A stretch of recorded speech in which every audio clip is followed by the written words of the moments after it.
Dalawa katao na lamang ang patuloy na pinaghahanap ng mga autoridad sa 13 katao na natabunan ng naganap na pagguho ng lupa sa Gisad Surong sa lungsod ng Baguio. As of 8 p.m. ngayong gabi, 11 ang nahanap ng mga autoridad sa mga biktima ng landslide.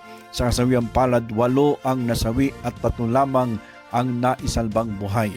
Alas 2:52 ng hapon kanina nang ma-recover ang labi ng 2 taong gulang na batang babae. Bandang alas 3 ng hapon, isa pang labi ng babae ang na-recover ng mga rescuer sa sinasagawang search and rescue operation. Alas 5:30 ng hapon nang mahanap ang 2 pang biktima habang isa kaninang bago mag-alas 7 ng gabi.